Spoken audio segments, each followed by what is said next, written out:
Donc, démonstration de comment faire une ponction veineuse avec guidance écho. Donc, idéalement, avant de vous installer, vous avez commencé par faire le dépistage de vos veines, comme on a discuté dans la vidéo. Ici, on l'a déjà fait. Vous avez rassemblé votre matériel, vous avez ouvert le matériel que vous avez besoin. Tout ça, c'est déjà fait ici. Alors, on va commencer. Donc, on va commencer par appliquer le galop. Généralement, on va vouloir l'appliquer assez haut sur le bras de notre patient.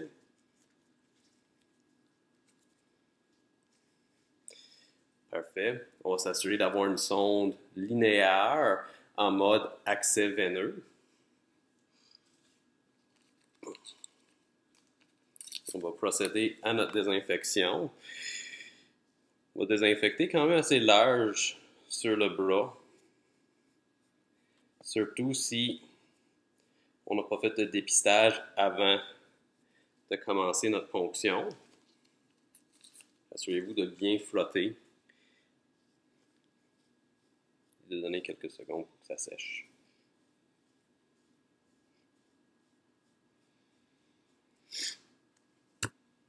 Donc,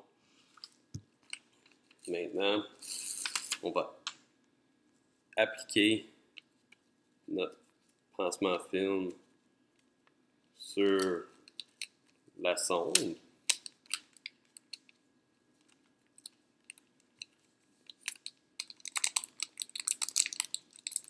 On s'assure que c'est bien fixé, qu'il n'y a pas de bulle d'air.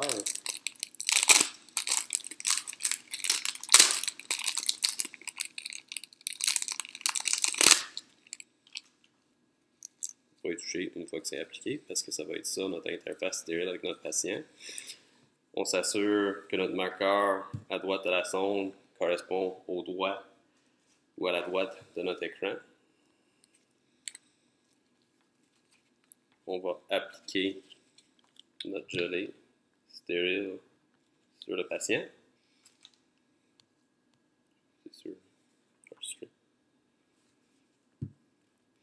Et on va procéder au dépistage des veines. Fait qu'on voit ici en dans le pli antécubital qu'on a déjà une belle veine qui est ici. On voit l'artère qui est un peu plus profonde, le nerf. Si on continue en médial, on voit la veine antécubitale ici, qui est superficielle, qui n'est pas la veine qu'on va ponctionner aujourd'hui. Et si on continue un peu plus en latéral, on voit également la veine céphalique ici, qui est une veine très superficielle. Donc on va revenir en médial. On va retrouver notre veine de plus tôt. On va choisir notre zone où on va vouloir ponctionner. On voit qu'il y a deux veines ici qui sont en train de faire une anastomose. Pour ça, une des raisons pourquoi c'est important de faire un bon balayage des veines avant de procéder à notre ponction. Vous allez pouvoir choisir le site où vous allez vouloir introduire votre cathéter. Ici, on a trouvé un site intéressant. On s'assure que la veine est bel et bien compressible. Et c'est effectivement le cas.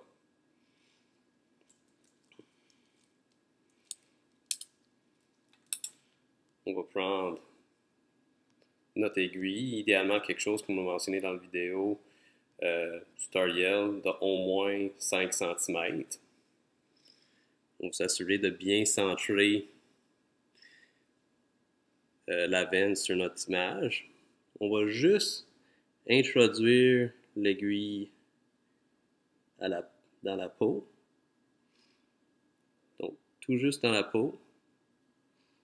Une fois qu'on est dans la peau avec le biseau vers le haut, on va repérer le bout de notre aiguille et on va avancer notre écho.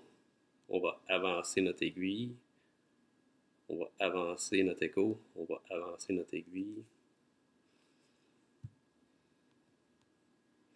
Toujours en gardant l'extrémité distale de notre aiguille et en la faisant disparaître en avançant l'écho. On avance encore un peu. On avance l'écho et l'aiguille en subséquence. On voit que maintenant, on est en train de faire pression sur notre veine. On avance avec un bon angle de 60 degrés. On voit qu'on a une pression sur la veine, mais on n'est pas dans la veine encore. Fait qu'il faut encore avancer. Avance l'écho, avance l'aiguille.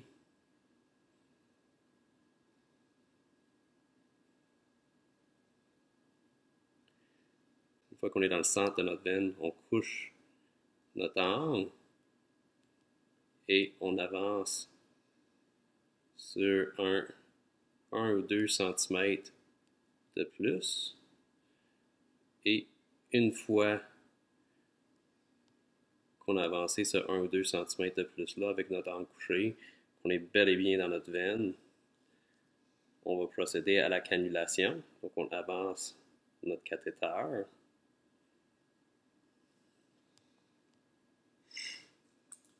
Petit truc d'infirmière, on va mettre une petite gauze pour pas que ça saigne au moment d'enlever notre aiguille. On peut enlever notre garrot. On enlève notre aiguille. On applique notre embout raccord. Un petit peu pété. Par la suite, on peut confirmer l'emplacement de notre cathéter dans la veine en utilisant l'écho, soit en court-axe, comme on peut le voir ici, ou également en long-axe, comme on peut bien le voir ici. Par la suite, il reste simplement à sécher le site.